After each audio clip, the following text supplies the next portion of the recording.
आज की वीडियो में हम पढ़ने वाले हैं डिलीटिंग और renaming column rose.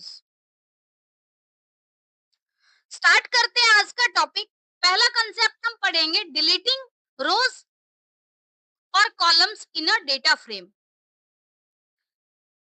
To delete a column use del statement as. मतलब जब कभी भी हम किसी पर्टिकुलर कॉलम को डिलीट करना चाहते हैं तो उसके लिए हमें del स्टेटमेंट का यूज करना होगा और del स्टेटमेंट के साथ साथ हम कॉलम का नाम मेंशन करेंगे, जैसे del डेटा फ्रेम ऑब्जेक्ट, और डेटा फ्रेम ऑब्जेक्ट के साथ साथ कॉलम का नाम कि कौन से कॉलम के डेटा को हम लोग डिलीट करना चाहते हैं। तो पर्टिकुलर कॉलम को डिलीट करने के लिए तो हमारे पास del स्टेटमेंट है और सिंटैक्स कुछ इस तरह से दिया गया है, del डेटा फ्रेम ऑब्जेक्ट और कॉलम नेम स्क्वायर ब्रैकेट में।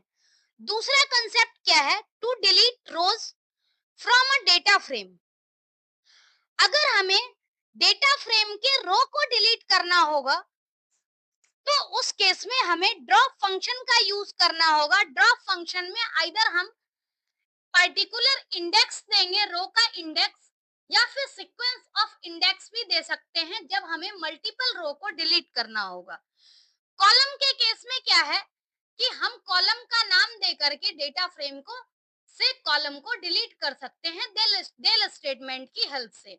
और अगर हमें रो डिलीट करना होगा तो उसके लिए ड्रॉप फंक्शन का यूज करना होगा। जैसे यहाँ पर एग्जांपल दिया गया है कि अगर हमें पर्टिकुलर रो को डिलीट करना हो तो रो को डिलीट करने के लिए जैसे यहाँ पर है df डॉट ड्रॉप, यानी ड्रॉप फंक्शन हमने यूज किया है। अब ड्रॉप में आइदर हम लिस्ट प्रोवाइड कर सकते हैं या फिर रेंज फंक्शन का भी यूज कर सकते हैं।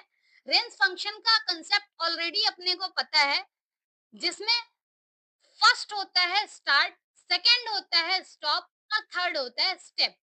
तो रेंज फंक्शन 2 13 2 का मतलब ही है 2 4 6 8 10 और 12। 13 इसमें इंक्लूड नहीं होगा, वैसे भी स्टेप में 2 का गैप है।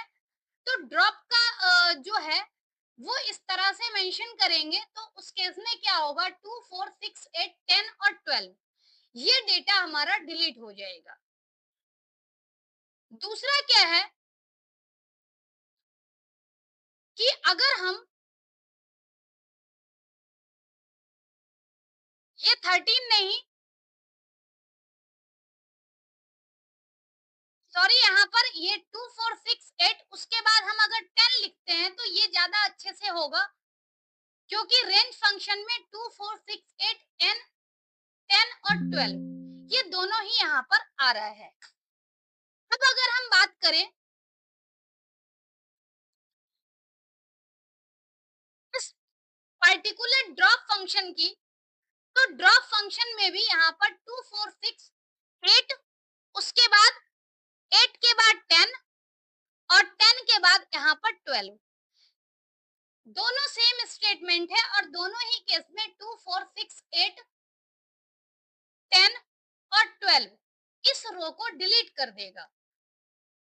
तो इस तरह से हम ड्रॉप फंक्शन का यूज करके हम किसी पर्टिकुलर रो को डिलीट कर सकते हैं या फिर मल्टीपल रो को डिलीट कर सकते हैं। दूसरा यहाँ पर अगर हमें किसी कॉलम को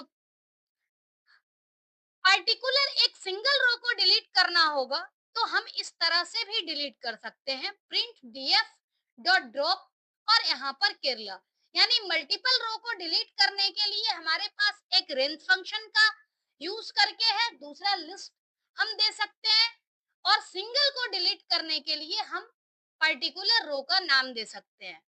इसी तरह से अगर हमें कॉलम को डिलीट करना होगा तो df डॉट ड्रॉप यहाँ पर नहीं चलेगा, उस केस में हम del स्टेटमेंट का यूज करेंगे, del डेटा फ्रेम ऑब्जेक्ट और कॉलम का नाम। तो दोनों ही तरीका है और दोनों ही तरीके से एक तरीके से हम कॉलम को डिलीट कर सकते हैं डेल स्टेटमेंट का यूज करके, और रो डिलीट करने के लिए ड्रॉप फंक्शन हमें यूज करना होगा। नेक्स्ट है रीनेमिंग रोज कॉलम्स। अगर हमें किसी पर्टिकुलर रो या कॉलम को रीनेम करना हो, तो रीनेम करने के लिए क्या होता है, हमारे पास एक सिंटैक्स है और उस सिंटैक्स में रीनेम फंक्शन का यूज होता है, जैसे df ऑब्जेक्ट डॉट रीनेम। अब इसमें हमें क्या करना होगा, जैसे इंडेक्स को अगर हमें रीनेम करना हो या कॉलम को रीनेम करना हो, तो उसके लिए यहाँ पर हम index equal to name dictionary दे सकते हैं, कॉलम का नेम डिक्शनरी दे सकते हैं, और इन प्लेस फॉल्स दे सकते हैं। इस केस में एक बार हम डिस्कस करेंगे कि आखिर इस सिंटैक्स में क्या क्या डिफाइन किया है। फर्स्ट में जो इंडेक्स आर्गुमेंट है, वो बेसिकली क्या करता है, रो लेबल को डिफाइन करता है, यानी रो को डिफाइन कर रहा है। अगर हमें सिर्फ रो को रीनेम करना है, तो उस केस में हमें इंडेक्स को चेंज करना होगा। अगर हमें सिर्फ कॉलम को रीनेम करना है, तो उस केस में हमें column equal to name dictionary use करना होगा। यानी दोनों ही तरीका है, आइदर हम सिर्फ इंडेक्स को रीनेम करें या फिर सिर्फ कॉलम को रीनेम करें। तीसरा है कि अगर हमें इंडेक्स और कॉलम दोनों को रीनेम करना है, तो उस केस में हमें क्या करना होगा कि इंडेक्स और कॉलम दोनों को मेंशन करना होगा। और दूसरी बात, एक और चीज यहाँ पर ध्यान में रखना है कि ये नेम्स डिक्शनरी जो हम बेसिकली डिफाइन कर रहे हैं,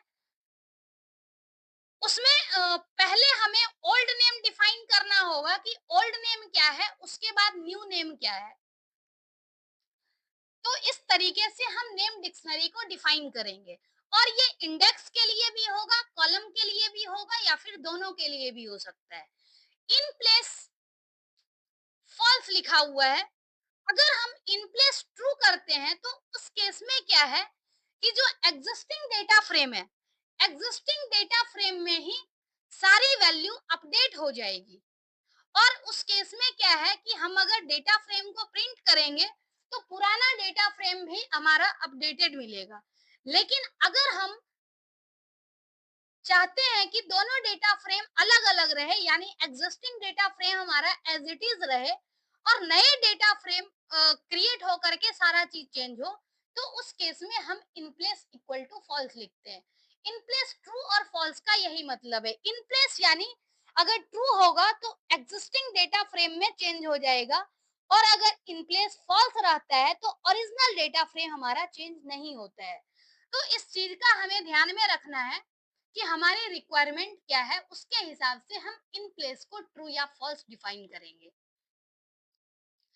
जैसे यहाँ पर एग्जांपल दिया हुआ है, consider a data frame DF.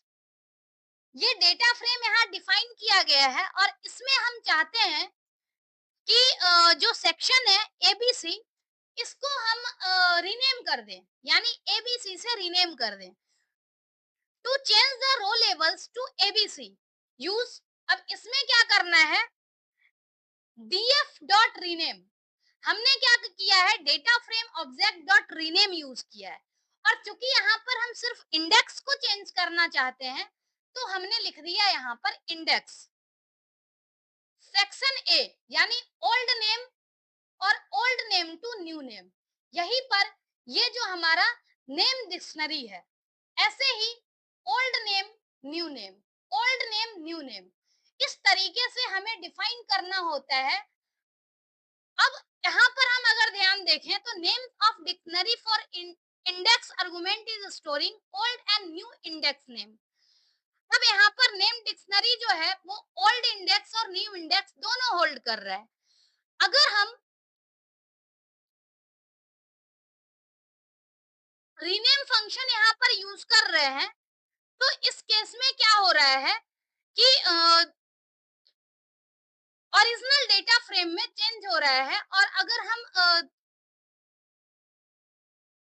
ध्यान से देखें, तो हमें दोबारा से वो डेटा नहीं मिलेगा। The rename function does not make changes in original data frame. It creates a new data frame with the changes or and original data frame remains unchanged. अब इसमें क्या है कि अगर हम रीनेम फंक्शन का यूज करते हैं तो हमने देखा है कि इन प्लेस यहाँ पर यूज किया जाता है इन प्लेस ट्रू और in place false. By default हमारा इन प्लेस जो है वो फॉल्स है। इसका मतलब क्या है कि हमें ओरिजिनल डेटा फ्रेम अगर हम प्रिंट करें तो ओरिजिनल डेटा फ्रेम भी हमारा एज इट इज दिखेगा और जो नया डेटा फ्रेम है जो हमने ऑलरेडी रीनेम फंक्शन का यूज करके इंडेक्स चेंज किया है वो भी हमें दिखेगा। अगर हम ओरिजिनल डेटा फ्रेम में चेंज करना चाहें तो उसके लिए हमें इन प्लेस ट्रू यहाँ पर डिफाइन करना होगा। जैसे सेम यहाँ पर दिया गया है सिंटेक्स, सिर्फ यहाँ लिखा गया है in place equal to true. अब इस केस में क्या होगा, ओरिजिनल डेटा फ्रेम में चेंज हो जाएगा। कुछ इस तरह से हमें दिखेगा। ओरिजिनल जो डेटा फ्रेम चेंज होने के बाद हमें आउटपुट दिखेगा और ये सेक्शन एबीसी जो था अब यहाँ पर सिंपली एबीसी आ गया है। मतलब इस तरह से हम कह सकते हैं कि हमारा डेटा फ्रेम का जो इंडेक्स है वो इंडेक्स रीनेम हो चुका है। तो इस तरीके से हम क्या कर सकते हैं, रो कॉलम को रीनेम कर सकते हैं और रो कॉलम को डिलीट कर सकते हैं। आज के लिए इतना ही। नेक्स्ट कॉन्सेप्ट हम अगली वीडियो में करेंगे। Thank you so much.